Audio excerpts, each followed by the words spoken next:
बंदी छोड़ सतगुरु रामपाल जी भगवान की जय हो।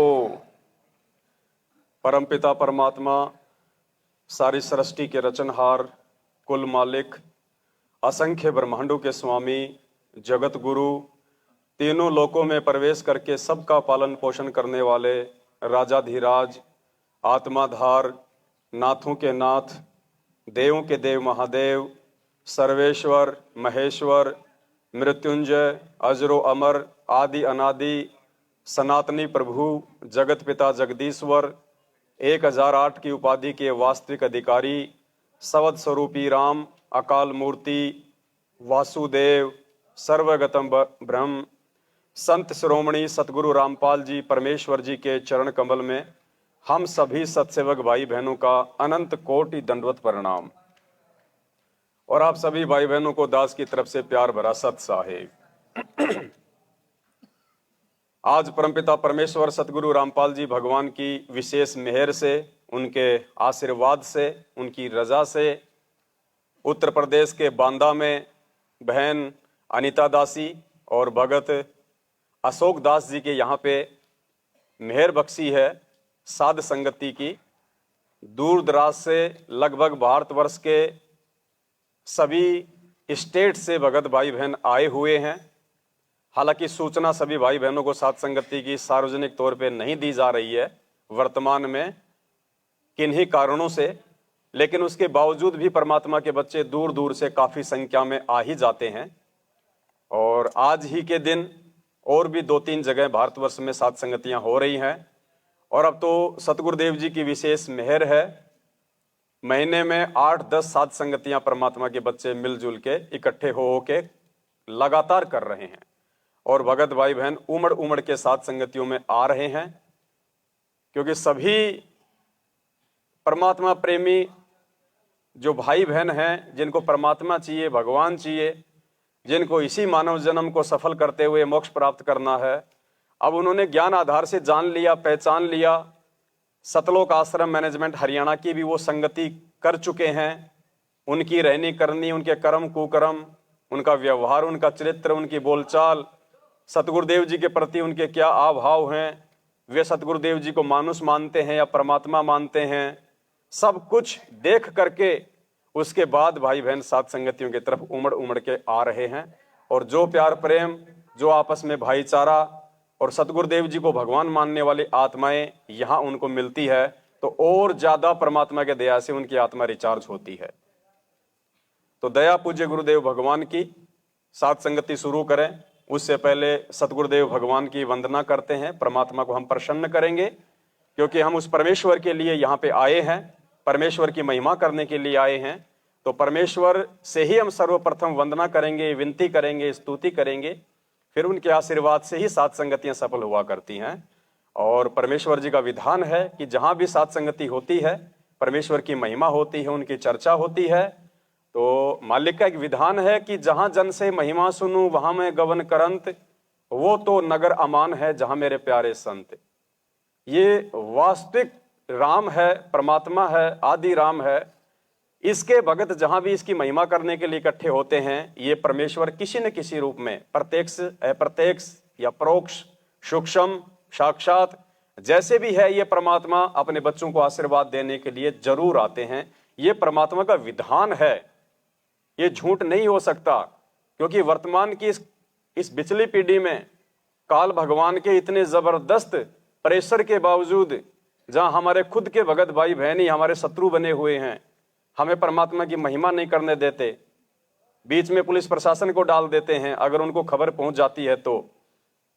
ऐसा दौर जब हमारे खुद के भगत भाई बहन ही हमारे शत्रु बने हुए हैं, हमें परमात्मा की वो चर्चा तक नहीं करने देते। जैसे प्रहलाद भगत को उसका बाप हिरण्यकशिपु, उसको भगवान विष्णु का नाम तक जाप नहीं करने दिया करता था। तो वो दौर वर्तमान में इस धरती पे चल रहा है। इसलिए पुण्यात्माओं, सार्वजनिक तौर पे हम आप भाई बहनों को सूचना नहीं दे पाते हैं, इसके लिए हमें भी बड़ा दुख होता है। लेकिन फिर भी परमात्मा कहते हैं, सो छल छिद्र मैं करूं अपने जन के काज। परमात्मा किसी न किसी माध्यम से, किसी फेसबुक के माध्यम से, व्हाट्सएप के माध्यम से और अपने बच्चों तक सूचना पहुंचा ही देते हैं और परमेश्वर के बच्चे उमड़ उमड़ के साथ संगति में आते हैं। तो सबसे पहले हम गुरुदेव भगवान की ही वंदना करेंगे। बंदी छोड़ सतगुरु रामपाल जी भगवान की जय हो। बंदी छोड़ सतगुरु रामपाल जी भगवान की जय हो। बंदी छोड़ सतगुरु रामपाल जी। ग्रीव नमो नमो शतपुरुष को नमस्कार गुरु की नहीं। सुर नर मुनि जन साधवा संतों सर्वस सतगुरु साहिब संत सब दंडोतम प्रणाम। आगे पीछे मध्य हुए तिनको जा कुर्बान। नराकार निर काल जाल भय भंजनाम। निर्लेपम निज नीर गुणाम। अकल अनुपभे शून्य धुनाम। सोहम सुरति सकल समाना नीरतल उजल हिरंबर हरदमा। बेपरवाय था है वार पार नहीं मध्य तम ग्रीव।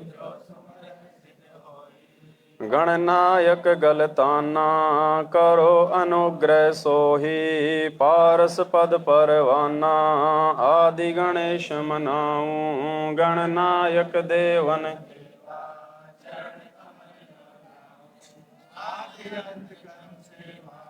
परम शक्ति संगीतम। हृदय सिद्धिदाता सोही। अविगत गुण है अतीतम। सत्य पुरुष निर्मोही।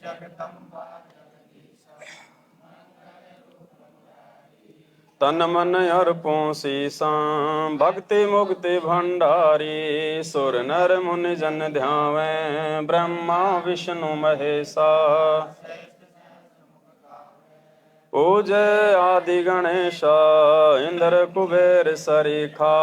वरुण धर्म राय ध्यावें। सुमरथ जीवन जी का। मन इच्छा फल 33 कोटि अधारा। ध्यावें 88 उतरे भव जल पारा। कट है यम की फांसी 33 कोटि अधारा।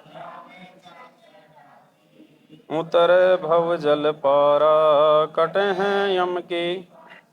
बंदी छोड़ सतगुरु रामपाल जी भगवान की जय हो। बंदी छोड़ सतगुरु रामपाल जी भगवान की। बंदी छोड़ सतगुरु रामपाल जी भगवान की। सत्साई भाई और बहनों,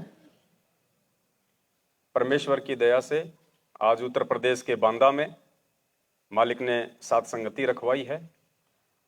सभी भाई बहन भोजन भंडारा लेके आराम से बैठे हुए हैं परमात्मा की चर्चा के लिए, परमेश्वर की महिमा करने के लिए। और दास का जो मकसद है वर्तमान में, परमात्मा ने दास को जिस सेवा के लिए नियुक्त किया है, निमित्त बनाया है, वो केवल इतना ही है कि दास के ऊपर रजा करके सतगुरु रामपाल जी भगवान ने जो एक ज्ञान समझाया है, अपने विधान को समझाया है, अपने मिशन को समझाया है, वो बातें दास आप सभी भाई बहनों के बीच में बैठ के सभी के साथ में शेयर करे, साझा करे कि परमेश्वर कौन है, हम किसको भगवान कहते हैं, कौन भगवान है, कौन भगवान था, वर्तमान में भगवान कौन है, हमारा आत्म कल्याण, हमारा उद्धार कौन से भगवान से होगा, उस भगवान को कैसे हम प्रसन्न कर सकते हैं, उस परमात्मा का विधान क्या है, अगर ये मानव जन्म हाथ से छूट गया तो दोबारा मौका मिलेगा या नहीं मिलेगा। इन सब बातों की जानकारी आप सबके बीच में बैठ के सतगुरुदेव जी के आशीर्वाद से, उनकी सत प्रेरणा से दास साझा करता है, जिसको ज्ञान चर्चा कहते हैं, साध संगति कहते हैं। और इस साध संगति के माध्यम से हम भाई बहनों का विश्वास हमारे पूज्य गुरुदेव जी के ऊपर दृढ़ होता है, भक्ति में हमारी लगन लगेगी और हम इस परमेश्वर के रहते सहते मोक्ष को प्राप्त करेंगे। ये सुनहरा अवसर परमात्मा असंख्य युगों के बाद में अपने बच्चों के ऊपर बरसाता है, तो हम कहीं उस मेहर वाली बरसात से अछूते ना रह जाएं। इसके लिए परमात्मा ने ये जानकारी करवाने के लिए अपने विषय में कि भाई परमात्मा ये ना समझ लेना कि जो 650 साल पहले आए थे कबीर जी, दाढ़ी मूंछ वाली फोटो जो हम देखते हैं, कि भाई परमात्मा तो वो है, भगवान तो वो है, गुरु जी तो परमात्मा के दूत हैं, परमात्मा के हंस हैं। गुरु जी तो केवल हमें परमात्मा की जानकारी दे रहे हैं, गुरु जी भगवान नहीं है। ये सबसे बड़ी कमजोरी, महाभूल। अगर इस कमजोरी से हम बाहर नहीं निकले तो 4 युगों में भगवान की शरण में आके भी हम लोग धक्के खा रहे हैं, नरक भोग रहे मां के पेट में हर बार। ये विशेष पॉइंट है। 650 साल पहले परमात्मा आए थे, जो आज आए हुए हैं। रूप अलग अलग है, स्वरूप अलग अलग है, ज्ञान वही है, नियम वही हैं, मंत्र वही है।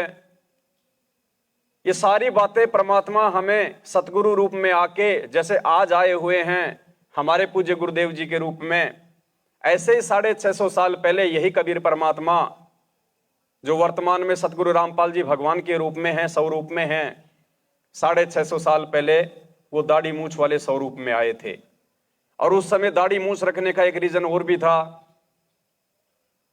बेहद गरीबी हुआ करती थी, लोग इतने ज्यादा फैशनेबल नहीं थे, दिखावा नहीं था, मान बढ़ाई नहीं थी, इसलिए दाढ़ी वाड़ी वो नहीं करवाया करते थे।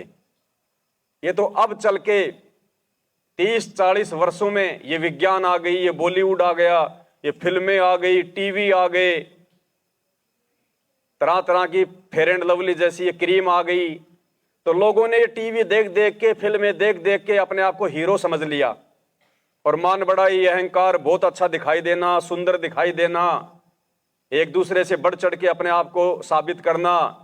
इसके चलते भारतीय सिनेमा की देन है कि हम लोग ये मूंछ दाढ़ी जो है ये कटवाने लग गए, वरना कोई पहले मूंछ दाढ़ी वगैरह नहीं कटवाया करता था। जो बहुत ज्यादा जो पैसे वाला होता था, जो अमीर होता था, जो धनी होता था, वो ही दाढ़ी मूंछ वगैरह नाई को अपने घर पे बुला के कटवाया करता था। और हम उस समय की बात तो छोड़ दें, हम थोड़ा सा पीछे चले जाएं वर्तमान से 40 साल पहले या 30 साल पहले, हमारे बाप दादा जब खेतों में हल चलाया करते थे, जमींदारी किया करते थे, नौकरियां इतनी हुआ नहीं करती थी, लोग व्यापार धंधे इतने नहीं करते थे, खेती पे ही आश्रित होते थे। तो आप सबको पता होगा, नाई जो होता था वो गांव में आया करता था, महीने में एक बार, 2 महीने में एक बार, और वो खेतों में जा जाके, जहां हमारे बाप दादा खेतों में काम किया करते थे, हल चलाया करते थे, वो वहां जा जाके उनकी दाढ़ी मूंछ की जो है कटिंग किया करता था, महीने में, 2 महीने में, 4 महीने में। और जब फसल तैयार हो जाती थी तो हर घर उसको जो है वो फसल दिया करता था नाई को, साल भर में 6 महीने में एक बार, हर गांव का एक नाई हुआ करता था। आज ये विज्ञान इतनी हो गई, व्यापार धंधे इतने हो गए, लोगों ने सैलून को अपना बिजनेस बना लिया, बाल काटने को आज अपना धंधा बना लिया लोगों ने, अच्छी अच्छी दुकानें ले ली, इसलिए लोग आज के लिए दाढ़ी वाड़ी करवाते हैं। काम धंधे इतने अच्छे अच्छे हो गए, होटलों में काम करना, बड़ी बड़ी कंपनियों में काम करना, कंपनी वाले कह देते हैं भैया रोजाना सेविंग करनी पड़ेगी। जैसे कोई फौज में है, कोई पुलिस में है, तो उनका एक रूल है कि सुबह उठते सबसे पहले आपको, चाहे दाढ़ी है या नहीं है, आपको सुबह पहले रेजर फेरनी तो फेरनी है। इसलिए आजकल सभी लोग ऐसे रहने लग गए। तो 650 साल पहले यह भी एक रीजन था दाढ़ी मूंछ ना कटवाने का। ऐसा नहीं है कि भगवान होगा तो दाढ़ी मूंछ ही होगी, और दाढ़ी मूंछ नहीं है तो फिर वो भगवान नहीं है, ऐसा नहीं है। समय के अनुसार हमने इन चीजों को परमात्मा के दिए गए ज्ञान आधार से समझना है। वही परमात्मा आज इस धरती पे है, सतगुरु रामपाल जी भगवान, जो 650 साल पहले दाढ़ी मूंछ वाले रूप में आए थे, जो कबीर नाम से आए थे, आज वो संत रामपाल जी के नाम से आए हुए हैं। उस समय भी वो गुरु बन के आए थे, आज भी वे सतगुरु ही बन के आए हैं। तो भगवान को पहचानने में हमसे कोई भूल ना हो जाए, हमसे कोई त्रुटि ना हो जाए, और इस परमेश्वर का एक विधान है कि गुरु बड़े हैं गोविंद से और मन में देख विचार, हरि सुमरे सो वार हैं और गुरु भजे हुए पार। गुरु बड़े हैं गोविंद से, गुरु बड़े हैं गोविंद से। सतगुरु को भगवान से भी बड़ा बताया है, तो भगवान के लिए तो कोई जगह ही नहीं रखी परमात्मा ने। अब ये वाणी बोल के परमात्मा ने भगवान को रिजेक्ट क्यों कर दिया? भाई मोक्ष किससे होता है? भगवान से होता है ना। लेकिन ये वाणी बोल के परमात्मा ने कि गुरु बड़े हैं गोविंद से, तो परमात्मा ने तो सतगुरु को महत्वता दे दी अपने से ज्यादा। यानी मोक्ष भगवान से नहीं होगा। यदि हम भगवान मान रहे हैं दाढ़ी मूंछ वाले को, उससे मोक्ष नहीं होगा, सतगुरु से मोक्ष होगा। क्यों? क्योंकि वो परमात्मा स्वयं ही सतगुरु रूप में धरती पे आता है मोक्ष देने के लिए। इसलिए कहीं ये नादान प्राणी भगवान को और गुरु को अलग अलग समझ के और उस भगवान में आस्था लगा के अपने गुरु से ज्यादा कहीं अपना जीवन ये बर्बाद ना कर जाएं। इसलिए परमात्मा ने कहा कि गुरु बड़े हैं गोविंद से। और परमेश्वर कहते हैं 7 दीप 9 खंड में गुरु से बड़ा ना कोई। और भगवान करे ना कर सके, सतगुरु करे सो होए। तो यहां भी भगवान को रिजेक्ट कर दिया। फिर कहते हैं कबीर गुरु गोविंद दोनों खड़े और किसके लागू पाए, बलिहारी गुरु अपना जिसने गोविंद दिया मिलाए। कि मैं तो सबसे पहले अपने सतगुरुदेव भगवान के चरणों में बलि बलि जाऊं, जिसने मुझे परमात्मा की जानकारी दे दी, मुझे मोक्ष मंत्र दे दिए, मुझे ज्ञान दे दिया, आत्म कल्याण की राह दिखा दी। तो इस भक्ति मार्ग में, कौन से भक्ति मार्ग में? इस कबीर परमेश्वर के यथार्थ सत भक्ति मार्ग में सर्वप्रथम स्थान केवल सतगुरु का है, भगवान का नहीं है। क्यों नहीं है? क्योंकि भगवान स्वयं ही सतगुरु रूप में धरती पे हमारे सामने प्रकट हैं। इसलिए तो इन बातों का हमने विशेष तौर से ध्यान रखना है। अब की बार मार खा गए, जिंदगी में नहीं उबर पाएंगे। फिर पता नहीं कितने असंख्यों युग ये मानव जन्म हारते चले जाएंगे हम, और पता नहीं परमात्मा फिर कम संभालेगा, कौन से युग में संभालेगा। इतना लंबा चक्कर बताया परमात्मा ने, फिर समझ में नहीं आएगी बात। लंबा चक्कर कैसे? आज हम जो भक्ति कर रहे हैं, जो सत मंत्र हमें सतगुरुदेव भगवान ने दिए हुए हैं, उन मंत्रों की परमात्मा ने इतनी जबरदस्त पावर बताई है, इतनी जबरदस्त। रिचार्ज करते हो जैसे आजकल ये मोबाइल आ रहे महंगे महंगे, और पहले हम मोबाइल चार्ज करते थे 2-2 घंटे लग जाते थे, और आजकल 20 मिनट में मोबाइल को 100% कर देते हैं। वो चार्जर इतने हाई फाई आ रहे हैं। तो इसी प्रकार वर्तमान में जो भक्ति हम कर रहे हैं सतगुरु रामपाल जी भगवान से लेके, ये वो रॉकेट भक्ति है। ये तुरंत रिचार्ज करती है इस आत्मा को। मालिक कहते हैं सतनाम पालड़े रंग होरी हो, 14 लोकनाथ तुलय तुलावे राम रंग। और कहता हूं कहीं जात हूं, कहूं बजा के ढोल, श्वास जो खाली जात है वो 3 लोक का।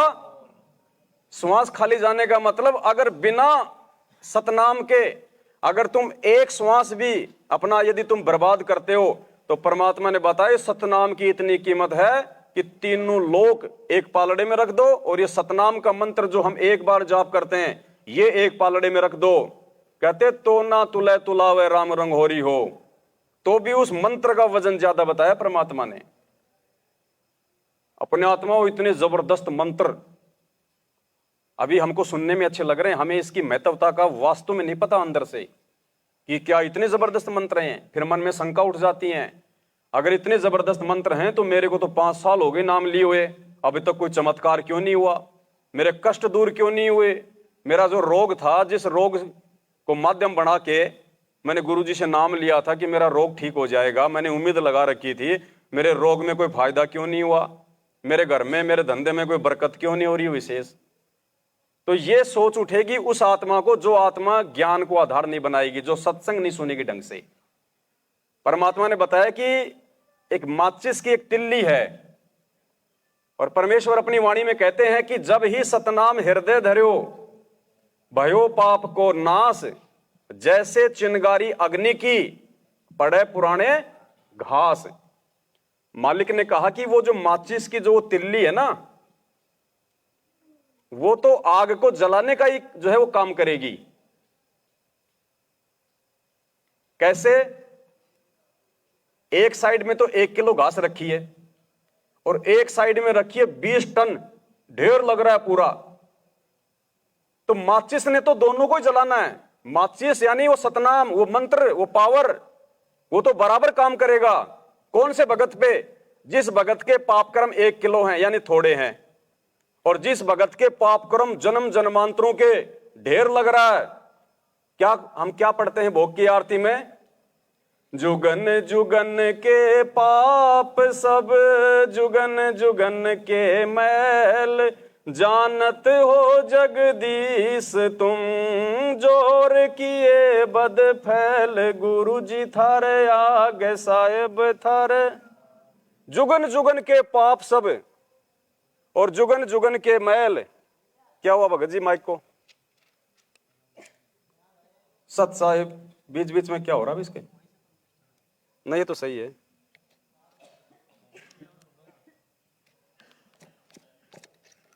वो लगाओ भगत जी, वो आप आड़ा लगा दो। ये सेल कौन से डाल दिए भाई तूने? तो 2 दिए तो फिर वो क्या कर रहे हैं? वही दे दो भगत जी, ये नहीं काम कर रहे। 1 मिनट देखता हूँ, देखिए ये क्या है, ये कैसे क्या चल रहा है।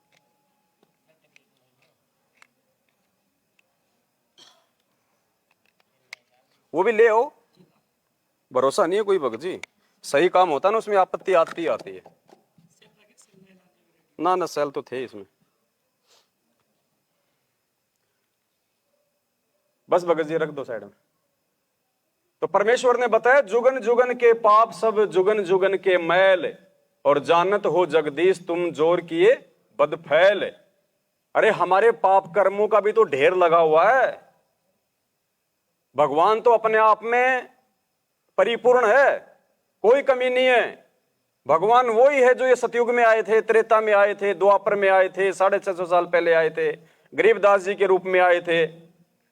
परमात्मा वही है, उसकी शक्ति में कोई कमी नहीं है, उसकी महिमा में कोई कमी नहीं है।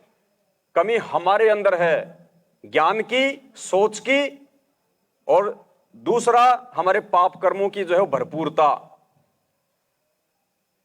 अब एक भगत को तो परमात्मा कहते हैं नाम लेते ही लाभ शुरू हो जाते हैं, और दूसरा भगत है उसको अभी 2-3 साल हो गए नाम लिए हुए, कोई विशेष लाभ नहीं हो रहा। तो मालिक कहते हैं ज्ञान को आधार बना के भक्ति पे टिक पाओगे।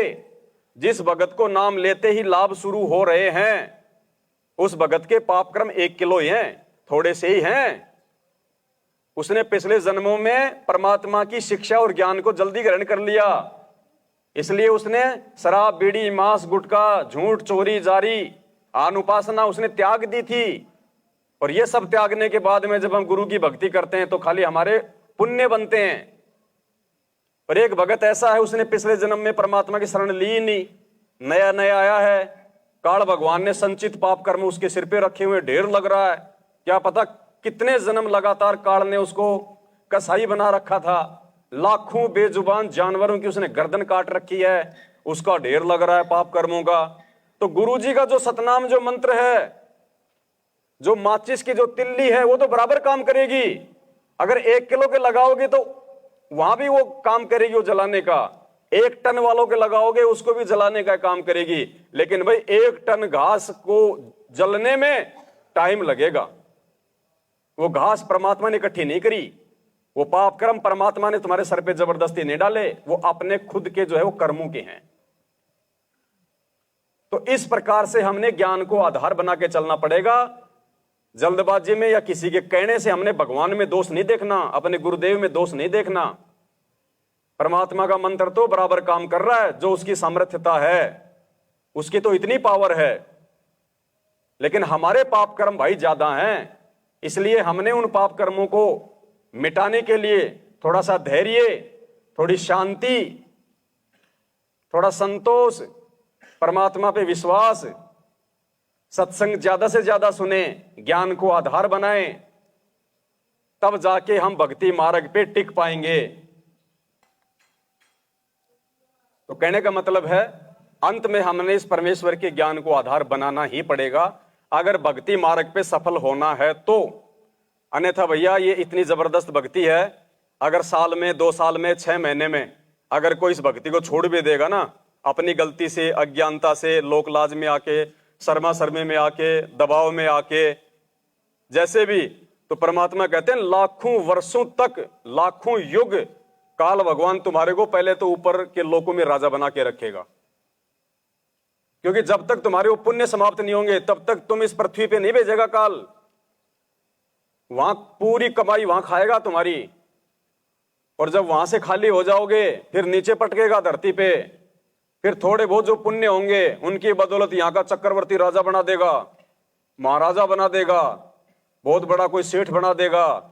और फिर यही हालत होगी जो आज है, ये गरीबी, यही दारिद्रता, रोटी रोटी के लिए मोहताज, मजदूरी दुनिया की। ये समय आए बिना परमात्मा याद नहीं आता। उन राजाओं को भगवान याद नहीं आता, देवताओं को भगवान याद नहीं आता। भगवान याद इस आत्मा को उस समय आता है जब ये आत्मा पाप कर्मों के कारण ये दुखी हो जाती है, जब कहीं से इसको साधु संत महात्माओं से कोई राहत नहीं मिलती, कोई सहारा नहीं मिलता, तब ये आत्मा अंदर से रोती है और फिर आत्मा की पुकार परमात्मा सुनता है। इसलिए परमात्मा कहते हैं कि तुमने ऐसे ऐसे ना जाने कितने समय अपने बर्बाद कर दिए। तुमने भक्ति करी, ऊपर जाके बर्बाद करी, फिर नीचे आए, फिर यहां तुम भिखारी बने, 84 लाख में गए, फिर कभी परमात्मा मिला, फिर भक्ति करी, फिर ऊपर गए, फिर नीचे आए। तो परमात्मा कहते हैं यो अरहट का कुआ लोई, यागड़ बंदा है सब कोई। तो भाई आगे मानव जन्म बढ़ाने हैं या इसी जन्म में इस परमपिता परमेश्वर की पहचान करके और इनके विधान को अपने जीवन में लागू करके भगवान मिल गया, उससे भी कोई फायदा नहीं है। ये भगवान तो बहुत बार मिल लिया हमारे को, त्रेता में भी मिला था, सतयुग में भी मिला था, द्वापर में भी मिला था, 650 साल पहले भी आके मिला था ना, 120 साल तक रहे थे ना हमारे बीच में। गुरुजी क्या कहते हैं 64 लाख सबसे पहले आएंगे, तो 64 लाख है ना हम, तो 650 साल पहले थे ना भगवान की शरण में। खूब तो हमने इनके दर्शन किए थे, खूब हम इनके सत्संगों में जाया करते थे, क्यों पार नहीं हुए भाई? यही मंत्र दिए थे, यही ज्ञान था, यही भगवान था, फिर क्यों रह गए? फिर आज क्या गारंटी कि आज हम पार हो जाएंगे? आज क्या गारंटी है? इसलिए परमात्मा सत्संगों के माध्यम से हमें जानकारी देते हैं कि 650 साल पहले वही ज्ञान, वही भगवान, वही नाम, सब कुछ वही। उसके बाद हम क्यों रह गए? हमने कौन सी वो गलतियां कर दी? आज हम उन गलतियों से सीख लेके वर्तमान में भक्ति करेंगे, तब जाके हम पार होंगे। तो 650 साल पहले परमात्मा ने बताया सबसे बड़ी जो गलती थी वो थी गुरु को भगवान ना मानना, गुरु के अलावा किसी और को भगवान मानना। बस सबसे बड़ी गलती यही थी। तो आज हमने उस गलती को दोबारा से नहीं दोहराना है। इसलिए सबसे पहले हमने भगवान की पहचान करनी है कि दो में से एक भगवान कौन है। गुरु गोविंद में से भगवान कौन है? जो फोटो हमें मिला करती थी पहले, ऊपर दाढ़ी मूंछ वाली और नीचे जो गुरुजी बैठे रहते थे, भगवान कौन है? तो आज हम सभी भाई बहनों ने गुरुदेव के आशीर्वाद से, उनके ज्ञान आधार से निष्कर्ष निकाल लिया है कि एकमात्र भगवान परमात्मा परमेश्वर इस सृष्टि में यदि कोई है तो हमारे पूज्य गुरुदेव भगवान है, सतगुरु रामपाल जी भगवान है। और इन्हीं के प्रति समर्पित होने से हमारा आत्म कल्याण होगा, दूसरा धरती पे कोई तरीका नहीं है। मालिक कहते हैं गुरु और गोविंद दो नहीं भाई, जो दो समझेगा वो दो जग में जाई, वो नरक में जाएगा। विधान है परमात्मा का, तो हम क्यों गलती करें ये? और फिर बार बार हमें पूज्य गुरुदेव जी कहते हैं कि आपने इस दास को भगवान मानना पड़ेगा। क्या कहते हैं? आपने इस दास को भगवान मानना पड़ेगा अगर मोक्ष चाहिए तो। अब भगवान तो एक को ही मान सकते हैं, दो को तो मान नहीं सकते। तो गुरुदेव ने खुद ही दाढ़ी मूंछ वाली फोटो को रिजेक्ट कर दिया, ये कह के कि आपने इस दास को भगवान मानना पड़ेगा। ये सोच लो कि इस दास के स्थान पे वो कबीर भगवान बैठा है।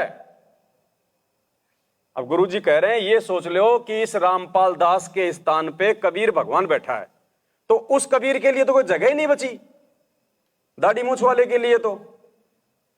और गुरु का ही आदेश हो गया, क्योंकि सत्संगों में गुरु जी कह रहे हैं, गुरु का ही आदेश हो गया ना कि भाई आपने इस दास को भगवान मानना पड़ेगा। न्यू सोच लो, इस दास के स्थान पे कबीर परमात्मा बैठे हैं, तो हमने गुरु जी के आदेश की पालना की और हमने मान क्या लिया, हमने ठान लिया कि हमारे गुरु जी के स्थान पे कबीर जी नहीं, खुद हमारे गुरु जी ही कबीर जी हैं। अब उसके बाद में जब भोग लगाने की बारी आएगी तो आप किसको लगाओगे? बताओ, और कोई भगवान है ही नहीं फिर इनके अलावा। इन्हीं को भोग लगेगा, इन्हीं की आगे आरती करेंगे, इन्हीं की महिमा करेंगे, इन्हीं की चर्चा करेंगे। जो भी भीख मांगनी होगी अपने गुरुदेव भगवान से मांगेंगे, हम किसी दूसरे के भिखारी नहीं बनेंगे। तो सुनिए परमात्मा का छोटा सा सत्संग, गुरु आदेश है ये, गुरु वचन है ये। गुरु जी ने हमें जो सत्संगों में जो आदेश दे दिए ना, वो हमारे लिए गुरु जी का वचन हो गया। और जो गुरु जी के वचन को तोड़ के भक्ति करेगा, दो नाव की सवारी करेगा, वो गुरु जी का भगत नहीं होता फिर। तो क्या आदेश दे रहे हैं हमें पूज्य गुरुदेव जी? लेकिन आदेश प्रभु का है। उससे क्या होगा कि जैसे आप जी परमात्मा के पास जाओगे, सबसे पहले वहां आपकी परीक्षा होगी। ये दास के रूप में परमात्मा त्रिकुटी पर मिलेगा आपने, और जैसी भावना आपकी यहां होगी, ऐसा ही अंतःकरण में वो ज्यों का त्यों स्वभाव मिलेगा। तो वहां आपकी परीक्षा होगी, और वहां भी आप जैसे आज इस दास के साथ व्यवहार कर रहे हो, तो वहां भी ऐसा ही करोगे, बट नेचुरल। और यदि आज इस दास के स्थान पर परमेश्वर होते और रहे, वो 120 वर्ष रह के चले गए, 64 लाख से 181 में वो दानक कबीर रूप में परमात्मा रहे, ज्वाला रूप में, लेकिन हमने उनको भगवान ना माना।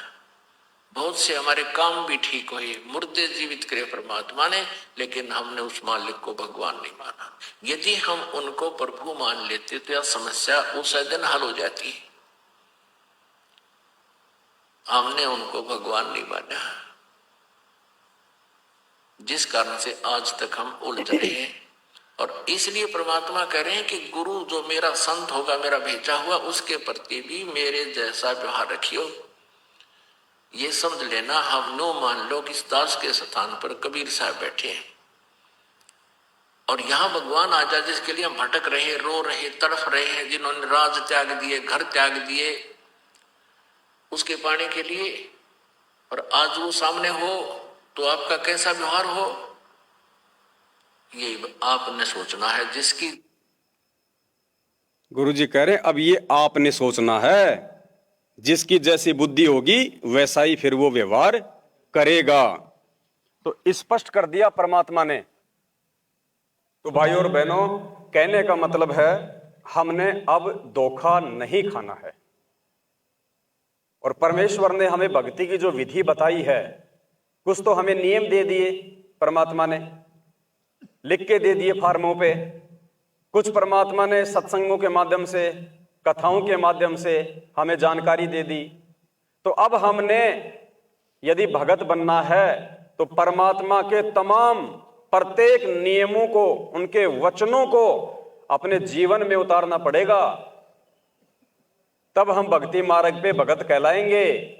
वरना संत रामपाल जी से आनन फानन में नाम ले लिया, गले में लॉकेट बांध लिया, हाथ में रक्षा सूत्र बांध लिया, चलते फिरते मोबाइल से आरती कर रहे हैं, ना उनके कोई नियमों पे चल रहे, ना उनके वचनों पे चल रहे, तो भाई हम जिंदगी में पार नहीं हो पाएंगे यहां से। इसलिए रातों को जाग जाग के परमात्मा ने 27 साल से सत्संग किए, दुनिया से दुश्मनी मोल लिए, आप और हमारे लिए। उनका कोई स्वार्थ नहीं था इसमें।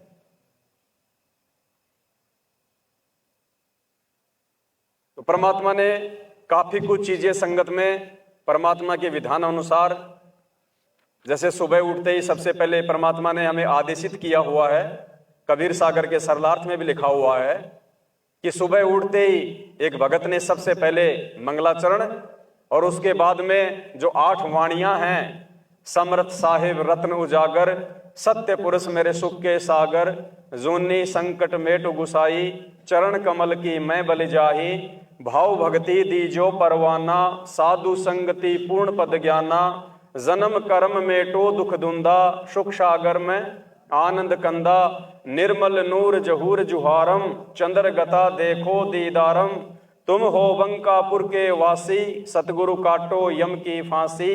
मेहरबान हो साहिब मेरा, गगन मंडल में दीजो डेरा। चकवे चिदानंद अविनाशी, रिद्धि सिद्धि दाता सब गुण राशि। पिंड प्राण जिन दीने दाना, गरीब दास जाकू कुर्बाना। तो सबसे पहले एक भगत ने, एक कबीर भगत ने, यथार्थ 13वें कबीर पंथ से जुड़े हुए सतगुरु रामपाल जी भगवान के भगत ने सुबह उठते ही, चाहे दरबार साहिब के सामने खड़ा होके, चाहे अपने बिस्तर से खड़ा होके, या चाहे बैठा बैठा, कहने का मतलब है सुबह जब हमारी आंखें खुलती हैं सोने के बाद, तो सबसे पहले परमेश्वर को याद करना है, यानी उनका मंगलाचरण, और मंगलाचरण के तुरंत बाद में ये 8 वाणियां, इससे हमने अपने दिन की शुरुआत करने का आदेश गुरुदेव ने दिया हुआ है।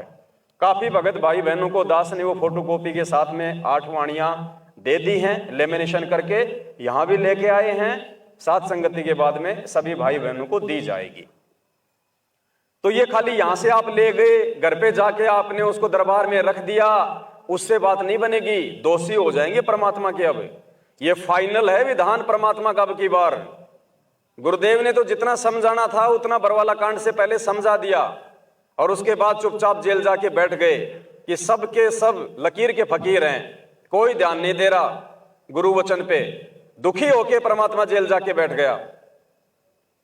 अब एक मौका फिर से उस दयालु परमात्मा ने मेहर बख्शी है अपने बच्चों पे कि एक मौका और देता हूं, और ये सात संगतियों के माध्यम से परमात्मा एक मौका फिर से दे रहा हम सबको। और ये मौका जो आत्मा चूक गई भाई, उसका युगों युगों तक कोई वारिस नहीं है, कोई भी, धक्के खाने के अलावा।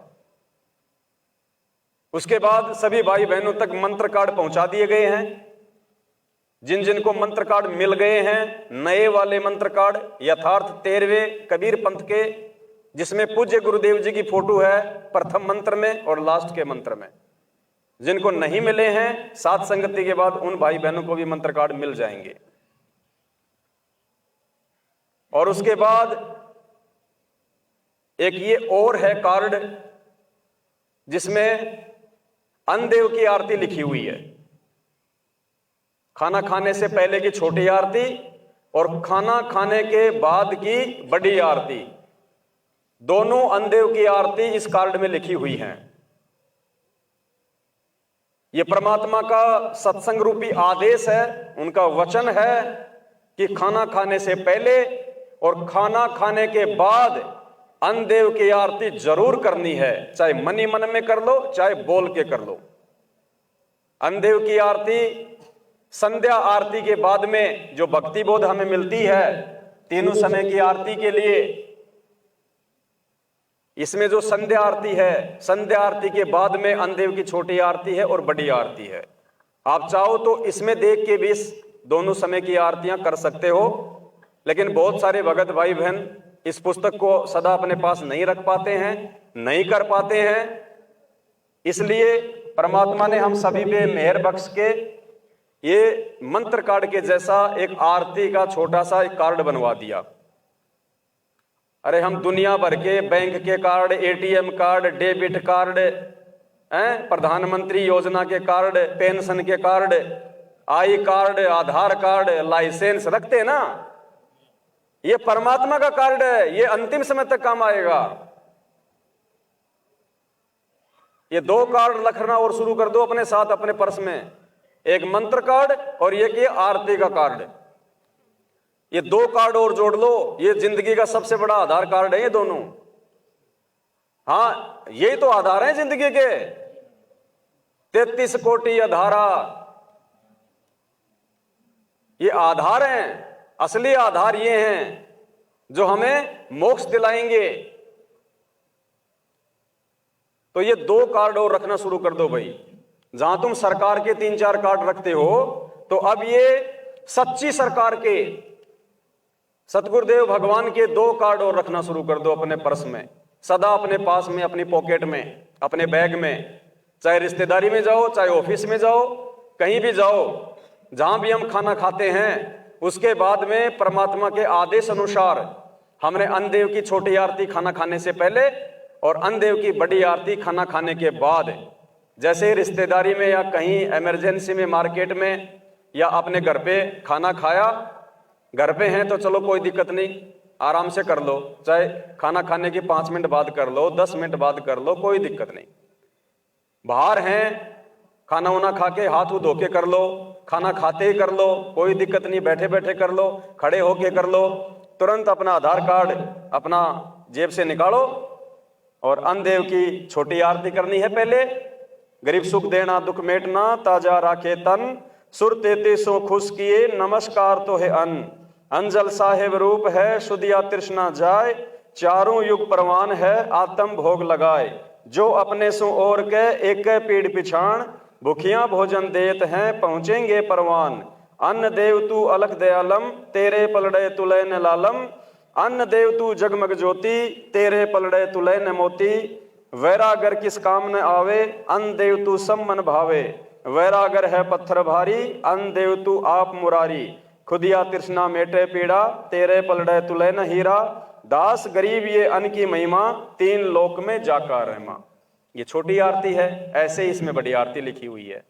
तो परमात्मा हमसे कितने प्रसन्न होंगे, क्योंकि वर्तमान में संगत की स्थिति यह है, जिन लोगों को सार नाम तक मिल चुका है, गुरुदेव के रहते सहते सतलोक आश्रम बरवाड़ा से जो 20-20 साल से भक्ति कर रहे हैं, आज भी उनकी स्थिति यह है, वो अन्नदेव की आरती नहीं करते, ना खाना खाने से पहले ना खाना खाने के बाद में।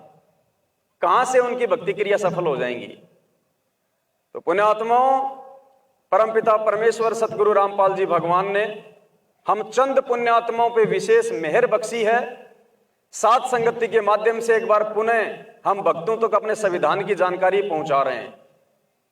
और ये मौका भी यदि हम चूक गए किसी भी कारण से, आपसी राग द्वेष करके, मान बढ़ाई के चलते, तो भाई दोबारा परमात्मा नहीं संभालेगा हमारे को। हमने अपने आत्म कल्याण की तरफ ध्यान देना है। दूसरा भगत क्या कर रहा है क्या नहीं कर रहा है उसकी तरफ ध्यान देंगे तो हम रह जाएंगे।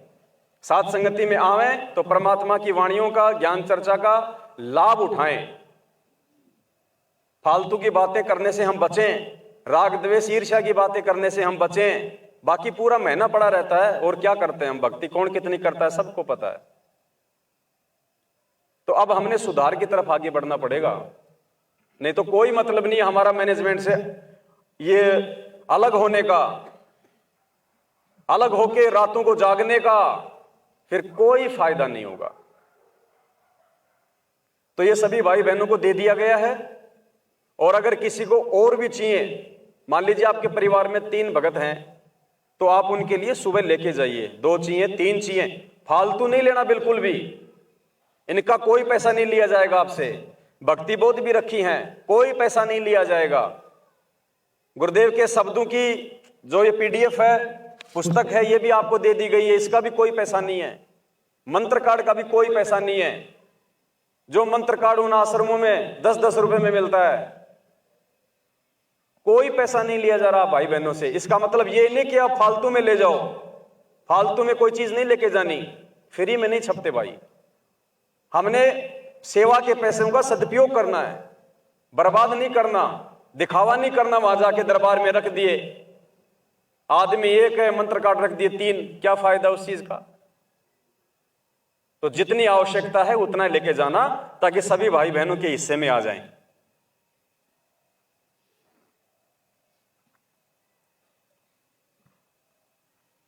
तो दया है परमपिता परमात्मा की। और दास आपको एक वीडियो सुना देता है परमात्मा का, अन्नदेव की आरती के विषय में, जो परमात्मा ने हमारे को आदेशित किया हुआ है। क्योंकि ना तो दास यहां कोई फालतू की बातें सुनने के लिए आता है, ना दास कोई जो है वो करने के लिए आता है।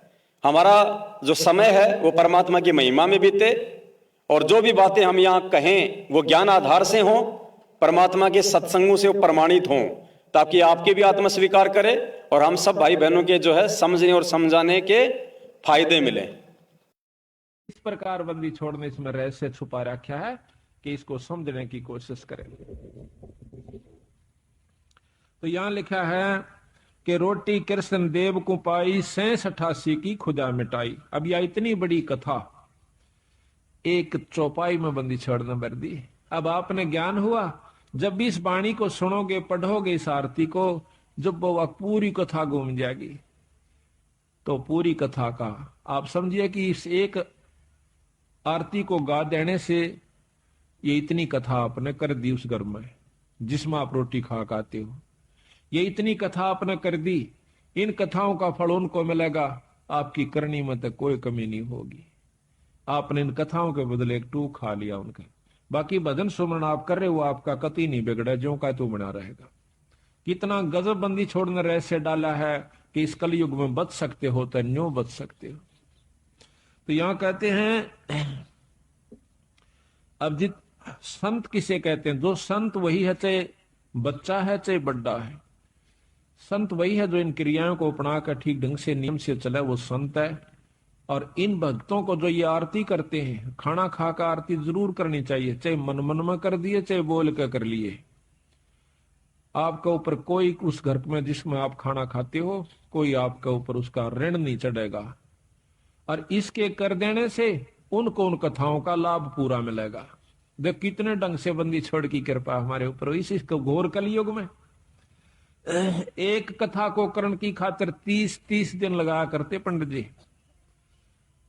30 दिन में भोग लगा करता, 41 दिन में भोग लगा करता था उस एक कथा का। रामायण शुरू कर देते तो रामायण बढ़ा के चढ़ा के कितनी कह ले उसने।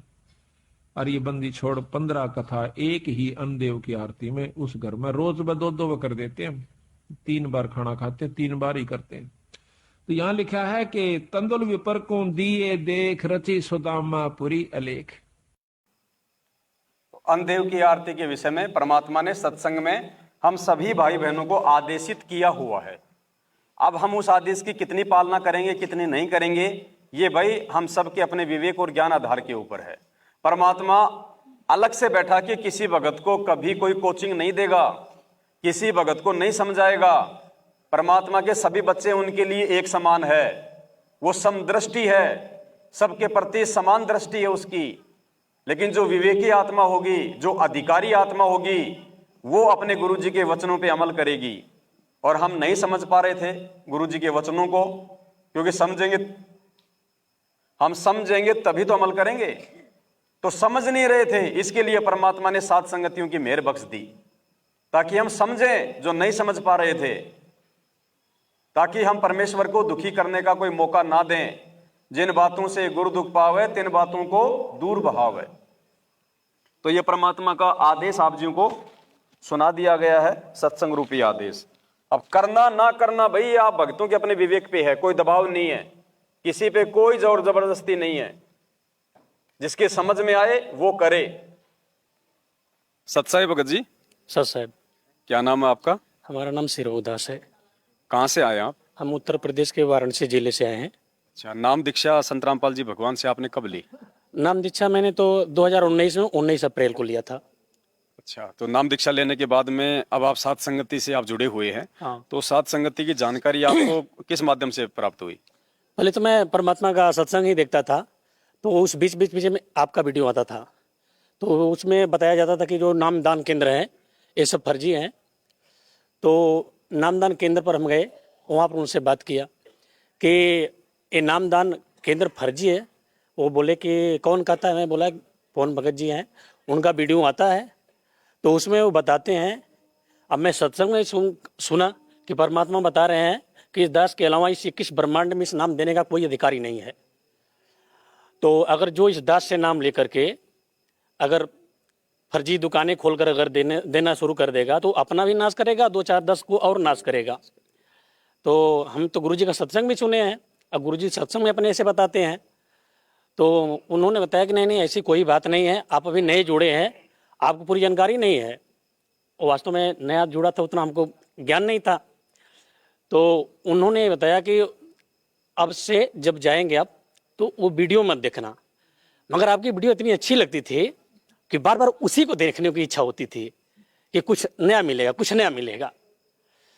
तो उन्होंने कहा कि आपका नाम खंड हो जाएगा। तो हम सोचे ठीक है, अच्छी चीज़ लग रही है, थोड़ा नाम खंड होगा, शुद्ध करते हैं लोग, फिर करा लेंगे। हमारे दिल में ऐसा आया, तो हमारा उस तरफ खिंचाव बहुत ज़्यादा होने लगा। देखते देखते हमारे अंदर दृढ़ता आने लगी, नहीं भगत जी जो भी बताते हैं तो रियल बताते हैं, अब प्रमाण सहित दिखाते हैं, अब परमात्मा का उसमें सत्संग भी दिखाते हैं। तो ऐसे देखते देखते हमारे अंदर दृढ़ता हुई और मैं फिर सात संगत से जुड़ गया। बहुत बढ़िया दया है परमपिता परमेश्वर की, आपने सात संगति की वीडियो देख के आपने ज्ञान को अपने आधार बनाया। हाँ, और अब ज्ञान आधार से फिर आपने बहुत सारे अपने जीवन में, अपने घर में भी आपने परिवर्तन किए होंगे। बहुत परिवर्तन हो गया। पहले तो हमको सत्संग परमात्मा का समझने में आता नहीं था कि जैसे जो बताते थे हम उसको सिर्फ सुन लेते थे।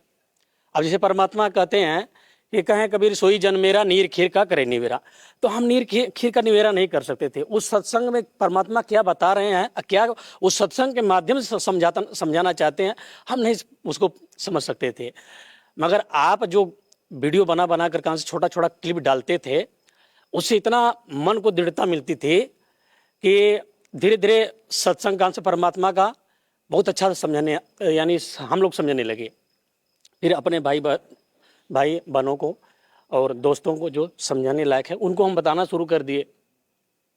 इससे सत्संग से हम लोग जुड़े, 10-20 भगत एक जगह जुड़ते थे हफ्ते में, वहाँ पर अपना सत्संगत करते थे। तो मैं वहाँ पर आपकी बातें रखता था, तो वो लोग आपकी बातों को तवज्जो नहीं देते थे, बोले कि नहीं जो परमात्मा बताते हैं। हम कहीं परमात्मा जो बताते हो तो मानना ही मानना है, मगर भगत जी जो भी बताते हैं वो भी तो प्रमाणित करके दिखाते हैं ना।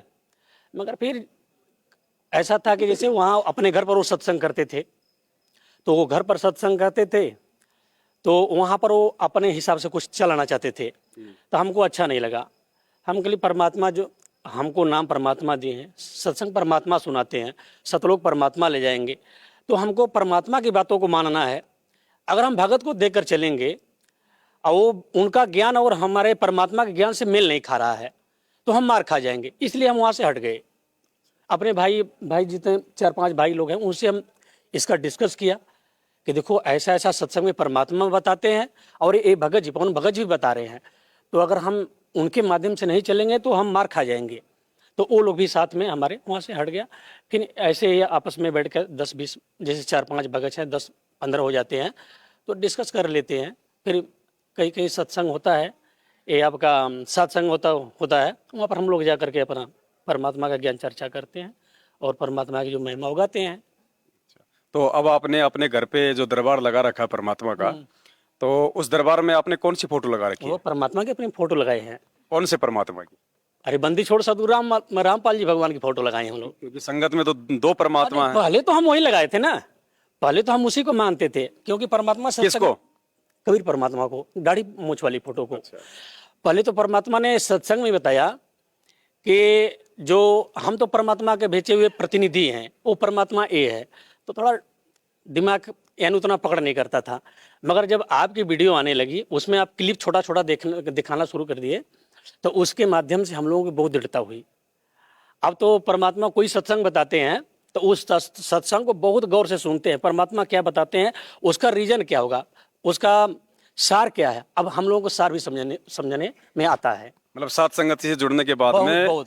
हमें परमात्मा के सत्संग में अगर ऐसा कोई पॉइंट आ जाता तो तुरंत हमारा ध्यान वहां पे जाता है। तुरंत दिमाग कहाँ से वहां पर जाता है। परमात्मा इसका इशारा अपने भक्तों के ऊपर कर रहे हैं, किसी के और माध्यम से समझा करके हमारे ऊपर कहाँ से वो टारगेट कर रहे हैं।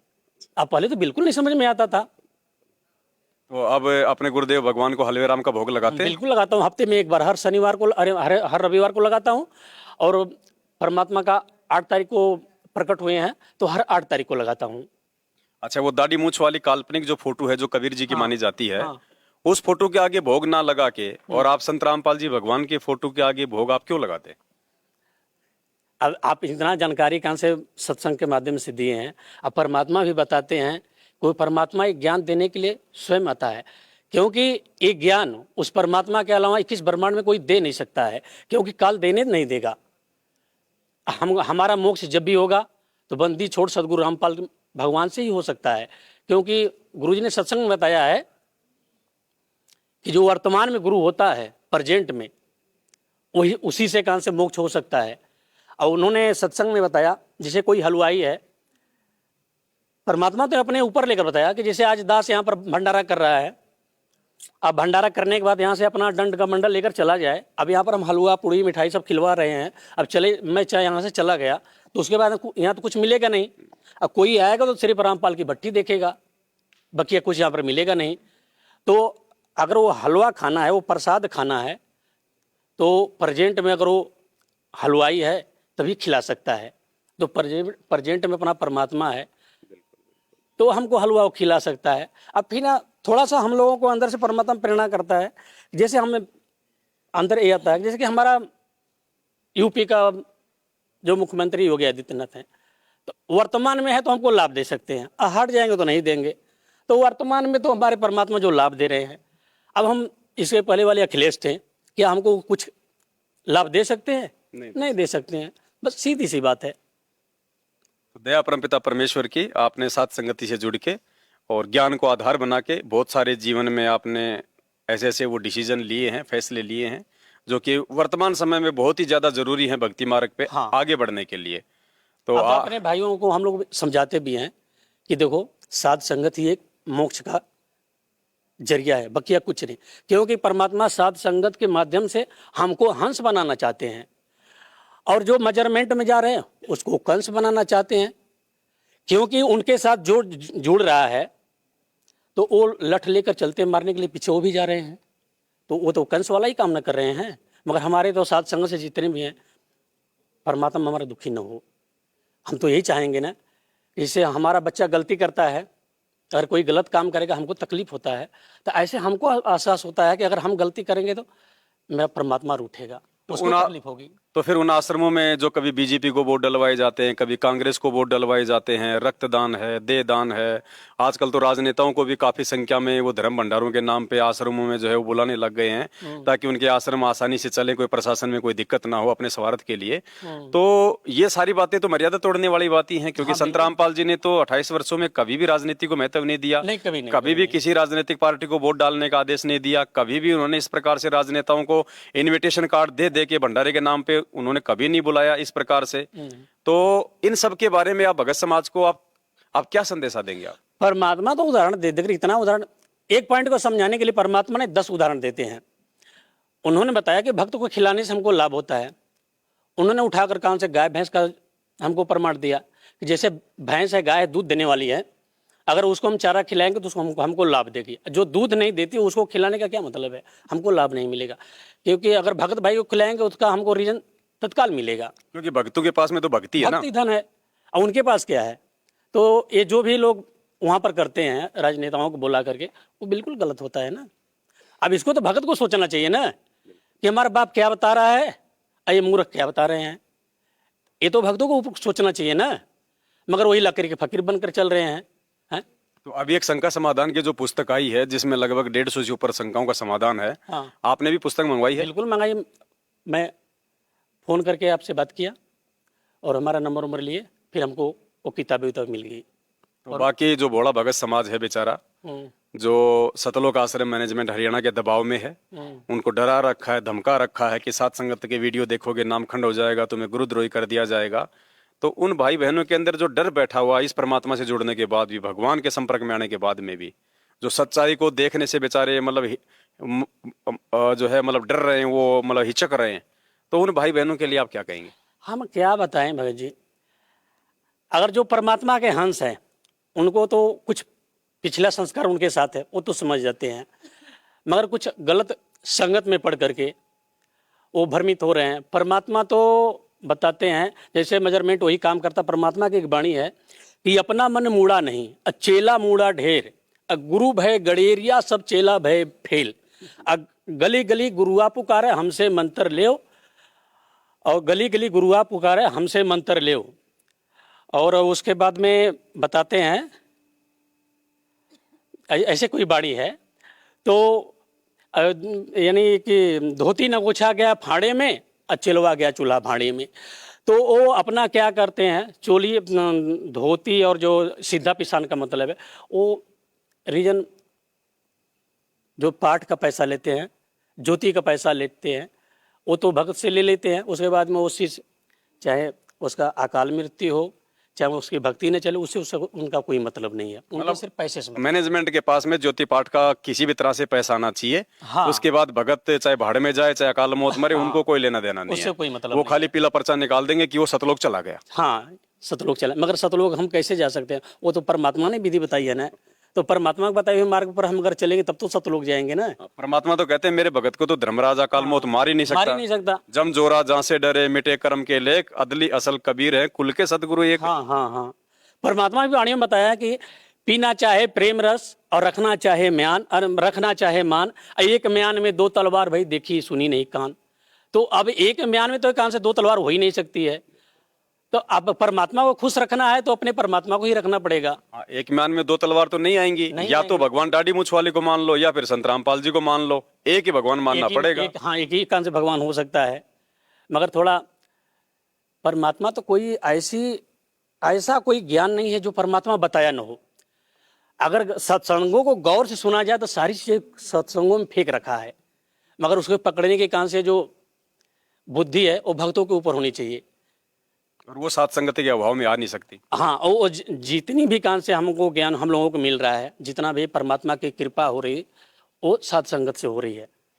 इसके पहले हम लोग भी तो कान से मैनेजमेंट से ही जुड़े थे ना, मगर वहाँ तो सिर्फ आओ नाम लो और ज्योति का पैसा दो और पाठ का पैसा दो, अब उसके बाद कुछ नहीं। भगत क्या कर रहा है क्या नहीं कर रहा है, हम कह रहे हैं कि अगर नाम लेकर आया, कल उसको सतनाम लेना है, वो बीड़ी पी कर गया, उनको क्या पता है कि बीड़ी पी कर गया के आया है, इसका नामखंड है।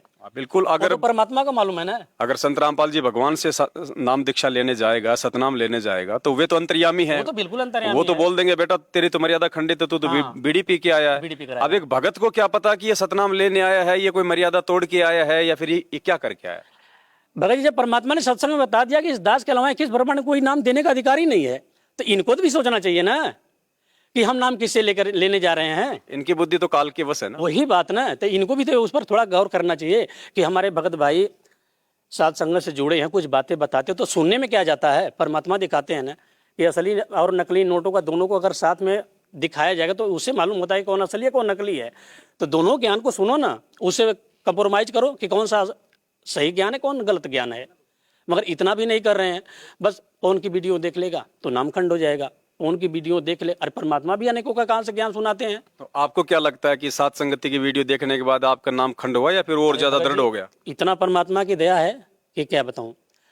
अब दिक्कत परेशानी वो है तो बात अपने जगह, अगर भगत भक्ति करेगा तो उसमें परेशानी आएगी। तो अगर कोई सोचे कि भक्ति करते हुए परेशानी आ रही है तो भगत की पहचान कैसे होगी। आखिर परमात्मा ने इतना भक्तों का कहां से हम लोगों के आगे कहां से प्रमाण दिया, ध्रुव का दिया, प्रहलाद का दिया, सबकी छोड़ो। परमात्मा भक्ति करते करते कितना संघर्ष किए, उनको भी छोड़ दो। परमात्मा का पवन दास को लोग देख लीजिए, हम लोग तो एक से एक पल भी नहीं टिक सकते हैं। जिनको एक दिन 2 दिन 3 दिन पर कहां से रूम चेंज करना हो और लोग इतना उनके पीछे पड़े हों, 2 बार 4 बार लठों से पीटा गया हो, हम तो एक झपड़ खा जाएंगे तो फिर रास्ता बदल देंगे यार। चलिए कोई कौन बात मार नहीं, खाना वो तो खाएगा? परमात्मा की मेहर है, मालिक की दया है, वो तो किसी से भी संघर्ष करवा सकता है करवा भगत जी। सकता है। और बहुत बड़ी दया है, आप सात संगति से जुड़े, परमात्मा की दया हुई, ज्ञान को आधार बनाए, मर्यादाओं को ठीक किया, वापस अपने गुरुदेव भगवान को हम प्रसन्न कर रहे हैं, मोक्ष की तरफ आगे बढ़ रहे हैं। तो सभी भाई बहनों से हम विनती करेंगे जो ये देख रहे हैं इंटरव्यू, भाई ये प्यार और प्रेम का मार्ग है, एक परमात्मा के बच्चे हैं, गुरुदेव ने सबको समान ज्ञान दिया है और आज परमात्मा सबकी इसार जेल में बैठ के जो है परीक्षा ले रहे हैं, झाड़ा ले रहे हैं। ज्ञान को आधार बनाने से, गुरु को भगवान मानने से और मर्यादाओं में रहने से और वो कर्म करने से, जिन कर्मों के करने से परमात्मा प्रसन्न होते हैं, तभी हमारा मोक्ष होगा। अन्यथा हम कितना ही प्रयास कर लें, कितना हम गुरुदेव के, हम परिवार वालों के हम पैरों में पड़ लें, कितना ही हम उन कोऑर्डिनेटरों की चापलूसी कर लें, कितना ही हम ज्योति पाठ का दान कर दें, कितना ही उन आश्रमों में हम जो है मतलब सेवा कर लें, परमात्मा प्रसन्न नहीं होगा। जो कर्म जो सेवा तुम करोगे तुम्हें उसका प्रतिफल मिल जाएगा। सेठ बना देगा परमात्मा, इसी जन्म में अगले जन्म में राजा महाराजा देवता बना देगा, लेकिन मोक्ष नहीं मिल पाएगा। और मोक्ष नहीं मिला तो क्या फायदा फिर इतने पापड़ बेल के। तो सीधा सीधा मोक्ष परमात्मा के दया से सात संगति से जुड़िए, एक नेक भगत बनिए, परमात्मा को आप प्रसन्न कीजिए और परमात्मा मेहर कर दे, परमात्मा प्रसन्न हो जाए तो फिर कहते हैं नुक्ते ऊपर रहिएगा, अरे करोड़ कर्म जल जा तुम्हारे। तो सात संगति के अलावा भगत बनने का दूसरा धरती पे कोई रास्ता नहीं है। सत्साई भगत जी, बहुत बहुत धन्यवाद आपका।